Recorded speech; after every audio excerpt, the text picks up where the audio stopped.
Welcome to Red On Entertainment. Bharat दुनिया का इकलौता ऐसा देश है जहां पर तकनीकी विकास के साथ साथ कुछ अंधविश्वास माने जाते हैं जो आपको हैरान कर देंगे। हम भारतीय कभी खुद को तकनीकी विकास तो कभी अंधविश्वास के बीच खड़े हुए पाते हैं।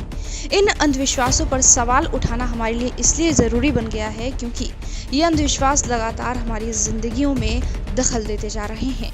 इनके बारे में हमें जानना बेहद ज़रूरी है क्योंकि इनका हमारे जीवन से सीधे ताल्लुक है। लेकिन अगर आपने हमारा चैनल रेड ऑन एंटरटेनमेंट को सब्सक्राइब नहीं किया है और आप नए हैं तो इसे आज ही सब्सक्राइब करें। नीचे लगी हुई घंटी को दबाना ना भूलें क्योंकि ऐसा करके सबसे पहले आपके पास हमारी वीडियो पहुंचेगी। तो चलिए शुरू करते हैं भारत के सबसे अजीबोगरीब अंधविश्वास जिनके बारे में आपको जानना बेहद ज़रूरी है। सूर्य ग्रहण के दौरान घर के बाहर ना निकलने का अंधविश्वास।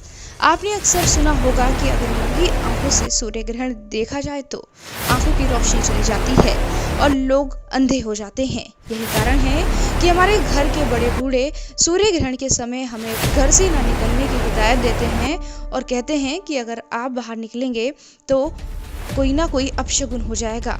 और ये अपशगुन पीढ़ी दर पीढ़ी अंधविश्वास के तौर पर आगे बढ़ता जा रहा है। लेकिन हकीकत ये है कि सूर्य ग्रहण के समय सूर्य की रोशनी इतनी तेज होती है कि अगर आप इन्हें गौर से नंगी आंखों से देखेंगे तो इसका सीधा प्रभाव आपकी आंखों की रोशनी पर पड़ेगा और आपकी आंखों की रोशनी जा सकती है। लेकिन ये पूरी तरह से कहना गलत है कि सूर्य ग्रहण में बाहर निकलने से कोई अपशगुन होता है। उत्तर दिशा की तरफ सिर करके नहीं सोना चाहिए। हमारे पूर्वज जानते थे कि मानव के शरीर और पृथ्वी के चुंबकीय क्षेत्र में क्या संबंध है। इस वजह से हमारे पूर्वजों ने नियम बनाया होगा कि हमें दक्षिण की तरफ सिर करके सोना चाहिए क्योंकि उत्तर की तरफ सोने से हमें ब्लड प्रेशर जैसी कई सारी बीमारियों का सामना करना पड़ सकता है। लेकिन धीरे धीरे लोगों ने इसे एक अंधविश्वास के रूप में ले लिया और बोलने लगे कि उत्तर की तरफ सर करके सोने से कोई ना कोई अपशगुन होता है। और कुछ लोग तो ये कहते हैं कि उत्तर की तरफ से करके सोने से मौत तक हो जाती है। लेकिन ये पूरी तरह से गलत है। रात के समय पीपल के पेड़ के पास नहीं जाना चाहिए। 17वीं सदी में खोजा गया था कि पेड़ पौधे सूरज की रोशनी से मिलते हैं। उससे पहले लोगों को पता ही नहीं था कि सूरज की रोशनी और कार्बन डाइऑक्साइड का आपस में क्या संबंध है। लेकिन हमारे पूर्वजों को प्रकाश संश्लेषण की प्रक्रिया के बारे में पता था जिसकी वजह से उन्होंने लोगों को रात के समय पेड़ के नजदीक सोने से मना किया। लेकिन लोगों ने पीपल के पेड़ के साथ एक तथ्य जोड़ दिया और कहने लगे कि पीपल के पेड़ पर रात के समय भूत रहता है और उसके पास नहीं जाना चाहिए। हम सभी ने अक्सर अपनी जिंदगी में ये शब्द जरूर सुने होंगे और हो सकता है इन्हें माना भी होगा। लेकिन आपको बता दें पीपल के पेड़ पर किसी भी तरह का भूत नहीं होता है बल्कि इसके पीछे वैज्ञानिक कारण यह है कि रात में पीपल के पेड़ के नजदीक सोने से कार्बन डाइऑक्साइड आपके शरीर में जाती है। सूर्यास्त के बाद नाखूनों को नहीं काटना चाहिए। लेकिन क्या आप जानते हैं हमारे घर के बड़े बूढ़े हमें रात में क्यों नाखून नहीं काटने देते हैं? उसके पीछे सबसे बड़ा कारण ये है कि उन्हें पता है कि रात के समय नाखून काटना हमें नुकसान पहुंचा सकता है।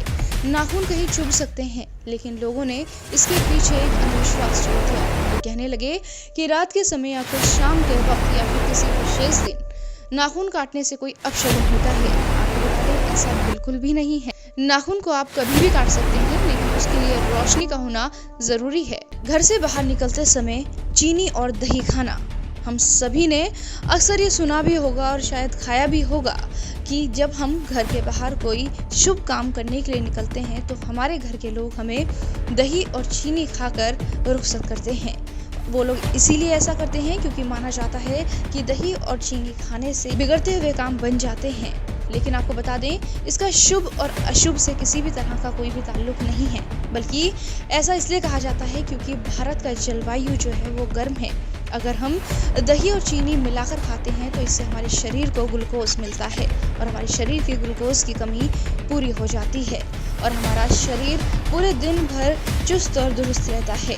लेकिन अगर आपको लगता है कि दही में चीनी मिला के खाने से किस्मत खुलती है तो ये बिल्कुल गलत है। आप इसे मानना पूरी तरह से बंद कर दें। तो ये थे भारत के कुछ अजीबोगरीब अंधविश्वास जिन्हें अक्सर लोग मानते हैं। इनमें से आपको कौन सा सही लगा कमेंट बॉक्स में ज़रूर जानकारी दें।